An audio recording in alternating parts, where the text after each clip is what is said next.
Hey everybody, this is the Stream Deck video that I'm just showing you all the presets on the Stream Deck and how to use the Stream Deck. It's actually really helpful if you know how to use it. It takes a lot of clicks and turns them into single button presses.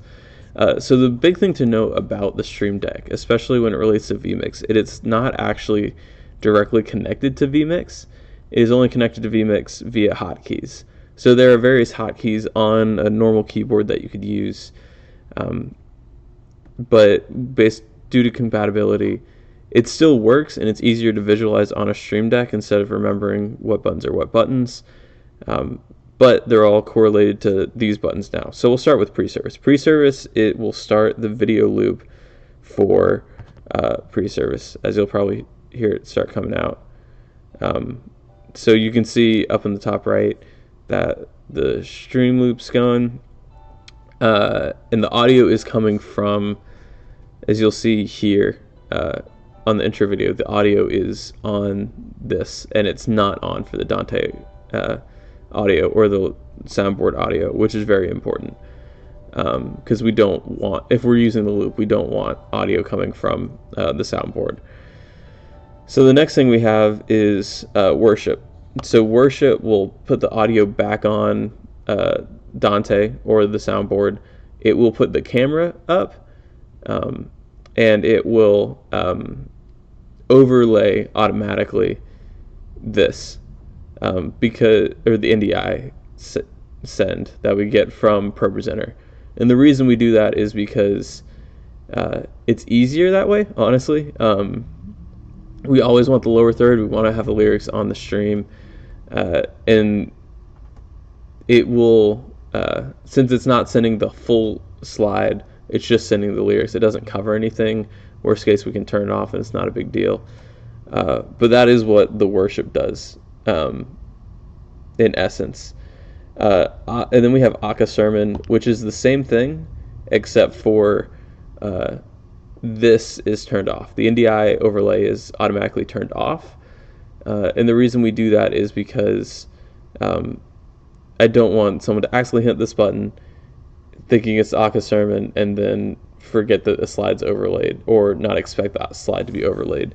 So I'd rather just have it off. I'd rather get as much of the sermon as possible and then worry about slides. Slides are kind of secondary. We want to have slides. We want to interlay the slides in a good way, in a tasteful way, but at the end of the day, if it's just the pastor, that's also fine. The next we have record and we have stop record. This just turns on the record button. It starts recording. It stops it. I don't really use the buttons, but you can. We have enough real estate. It's worth having it there. And then we have right below that we have stream, and it's just the green is the same. So stop stream, so I can start streaming it to wherever I'm going to stream to, Facebook and YouTube. We'll see it start, and then we hit stop, it stops. Over here we have camera angles. So currently I think it's on the wide. Yeah, so it's on the wide right now. And that's this angle. This is the Akka angle, which is a little bit zoomed in, just so you don't have as much. And then you have the sermon, which is really zoomed in. And the person who's speaking shouldn't go outside of these. We have these marked out on the stage. And if they do, just kind of prod them back in the middle. Not that you can actually do much. But the wide is good. And the wide, it has a little bit of the first two rows in it. That's intentional for the sake of seeing people worship. Like, we don't want to just look like a band up there. We want to look like a church with a congregation, because we're not trying to sell albums. We're just trying to be a church and be some place that people can go. So let's go. I changed it to the macros. If you've watched the macro video, you'll understand that it's now sending the full slide because of the sermon, and sometimes we want to see the full slide. And that is what this button does. This button just overlays and takes away the overlay. So it just toggles on and off. This button's empty. This is mute and unmute. There was a time where we weren't using Spotify, but we were using Spotify in the room, but we didn't want to use the loop And so if you need to mute it, you can mute the live stream. Uh, and that's over here on the right side of which are probably hidden.